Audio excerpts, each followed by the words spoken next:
Let me tell you something that most people will never admit out loud. I've sat across the table from thousands of entrepreneurs, investors, and so-called hustlers, and the ones who are genuinely building wealth, they don't have one income stream. They don't even have two. The ones who sleep well at night, who don't panic when the market drops 300 points before breakfast, who don't check their bank account with one eye closed. They have multiple compounding, self-reinforcing income streams working for them around the clock. And in 2026, if you don't have at least four of them, you're not just behind, you're dangerously exposed. I've built companies, sold companies, invested in companies on every continent on Earth. I've lost money. I've made money. I've watched people with half my intelligence accumulate twice my net worth, and I paid attention to why. And the single most consistent pattern I've seen across every wealthy individual I've ever known is this: they never depended on one source of income, not one, ever. So here's my question for you, and I want you to answer it honestly in the comments right now. How many income streams do you currently have? Not how many you're thinking about, not how many you're planning, how many are active, generating real money right now. Be honest, because your answer is going to tell me everything about where you'll be financially in 5 years. Now let's get into it. Because 2026 is not a forgiving economic environment. Inflation didn't disappear. It mutated. Interest rates rewired the cost of everything. AI is eliminating entire job categories faster than universities can update their curriculums. And if you're sitting there with one salary, one client, one revenue source, you are one decision, one pink slip, one economic shock away from starting over. That's not pessimism. That's arithmetic. The first income stream I think everyone needs in 2026 is what I call earned income with leverage. Now, most people have earned income. It's your salary, your freelance fee, your consulting rate. The problem isn't that earned income is bad. The problem is that most people treat it like a destination instead of a launching pad. Every dollar of earned income should be doing two jobs, sustaining your life and funding your other income streams. If your earned income is only doing one job, you're already behind. Here's the psychological trap most people fall into. They get a raise, they upgrade their lifestyle, their expenses rise to meet their income. Economists call this lifestyle inflation. I call it financial self-sabotage. The moment you earn more money, your brain, wired for comfort, wired for status, wired to signal success to the people around you, immediately starts looking for ways to spend it. That's the average person's instinct. The wealthy person's instinct? Find somewhere to deploy it. Leverage and earned income means your time produces more than $1 per hour. It means you're building skills, reputation, and relationships that compound. A surgeon who charges $5,000 per hour has leveraged their earned income. A software developer who builds a tool once and licenses it forever has leveraged their earned income. The question isn't just how much you make. It's how much your knowledge and reputation are worth without you being in the room. The second income stream is dividend and interest income. And before you roll your eyes and think this is only for old people with millions in the bank, let me stop you right there. That thinking is precisely why most people never build it. You don't need millions to start. You need discipline and time. The greatest wealth-building tool in human history isn't a hot stock tip. It's compound interest running uninterrupted over a long enough timeline. In 2026, with yields on quality dividend stocks, REITs, bonds, and money market instruments sitting at levels we haven't seen in over a decade, there has never been a better time in recent memory to put your cash to work passively. Money sitting in a checking account in 2026 is not just idle, it's losing ground. Every month, you don't deploy it into an income-generating asset. Inflation is quietly taxing you. I've said this 1,000 times. Cash is a terrible long-term investment. It's a great short-term tool. I personally look for dividend stocks with a minimum 3 to 5 year history of consistent payouts, low debt ratios, and businesses that sell things people need regardless of economic conditions. Not glamorous, not exciting, but excitement doesn't pay my bills. Cash flow does. When a company sends me a check just for owning their stock, that's a relationship I want to maintain for decades. The third income stream, and this is the one most people are either ignoring or executing completely wrong, is business income, not a side hustle, a business. There is a fundamental difference, and confusing the two will cost you years of your life. A side hustle is you trading more time for more money.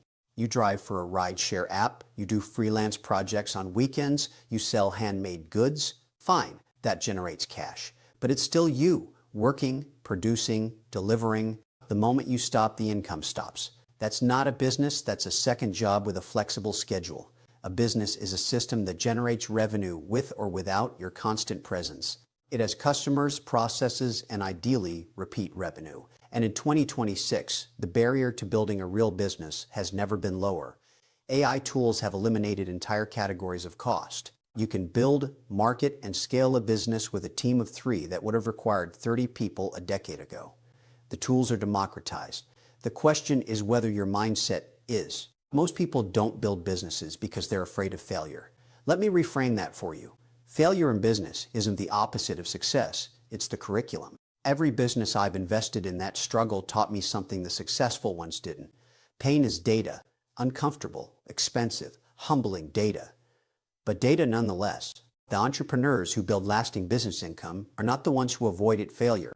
They're the ones who failed faster, learned harder, and refused to quit before the lesson landed. What kind of business income should you pursue in 2026? I'd look at anything with low overhead, high margin, and scalable delivery, digital products, niche software, specialized consulting in fields AI cannot yet replicate, content businesses built around genuine expertise, B2B services where you solve a problem that costs companies more to ignore than to fix. The niche matters less than the economics. Show me the margin. Show me the customer retention rate. Show me the path to recurring revenue. That's where I focus. The fourth income stream, and arguably the most powerful one for long-term wealth accumulation, is capital appreciation income. This is the money you make not from working, not from collecting dividends, but from the increase in value of assets you own.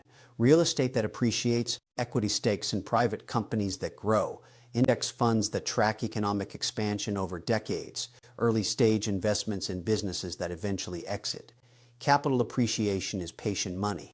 It rewards people who can delay gratification, tolerate short-term volatility, and think in decades rather than quarters. This is where average people and wealthy people diverge most dramatically, not in intelligence, not in opportunity, not even in risk tolerance. It's time horizon. The average person thinks about money in terms of this month, this year, maybe this decade. The wealthy person thinks in terms of generational timelines. I want you to sit with that for a moment, because it's one of the most psychologically difficult shifts you can make. We are wired, biologically, evolutionarily, for short-term thinking. Immediate threats, immediate rewards. The part of your brain that makes financial decisions was designed for a world where winter was coming and you needed food today. It was not designed for compound interest index funds or a 30-year real estate hold. Building wealth requires you to consciously override your instincts. Every single day, in 2026 specifically, capital appreciation opportunities exist in AI-adjacent infrastructure, real estate, and supply-constrained markets. International equities and emerging economies entering demographic booms, and private equity and businesses being disrupted and rebuilt by automation. I'm not telling you where to put your money. I'm telling you where my attention is. Do your own research. Talk to people who've actually deployed capital in these spaces. Never take a single person's word as your investment thesis. Not even mine. Now here's the part that nobody talks about when they list income streams. The list is not enough. Having 4 income streams on paper means nothing if they're not coordinated, optimized, and protected. Taxes will destroy uncoordinated wealth faster than any market crash. I've watched entrepreneurs build extraordinary cash flow only to hand 40% of it to the government because they never structured their income intelligently. Tax efficiency is not a luxury for the ultra-wealthy. It's a survival skill for anyone serious about financial independence. Understand your tax exposure on each stream. Earned income is taxed at your highest marginal rate. Qualified dividends and long-term capital gains are taxed at preferential rates. Business income can be structured to maximize deductions. Real estate appreciation can be deferred through instruments like 1031 exchanges. These aren't loopholes. They're legal frameworks that exist precisely to encourage the behaviors, investment, business creation, long-term asset holding that drive economic growth. Use them. That's what they're there for. And then there's protection, insurance, legal structure, estate planning, the least exciting parts of financial life, and the most consequential. A single lawsuit, a single catastrophic health event, a single business liability without proper corporate structure can wipe out income streams it took you 15 years to build. I've seen it happen. I've seen brilliant, hardworking people lose everything not because they made bad investments, but because they were sloppy about protection. Don't be sloppy. Here's what I want to leave you with. The four income streams, earned, dividend and interest, business and capital appreciation, are not just financial categories. They represent four fundamentally different relationships with money. Earned income is money that respects your effort. Dividend income is money that rewards your patience. Business income is money that scales your leverage. Capital appreciation is money that compounds your vision. Most people only ever develop the first relationship. They work hard, they earn, they spend, they retire on whatever's left. And there's nothing morally wrong with that life. But if you're watching this, I suspect you want more than that. I suspect you felt the quiet anxiety of knowing that everything you have depends on one source, one employer, one economy cooperating with your plans. That anxiety is information. Don't suppress it. Use it. Let it drive you to build the second stream, then the third, then the fourth. Not all at once. That's how people get overwhelmed and do nothing. One stream at a time, done properly, built to last. 2026 will reward the prepared and punish the complacent. The economic environment is complex, competitive, and moving faster than at any point in my career.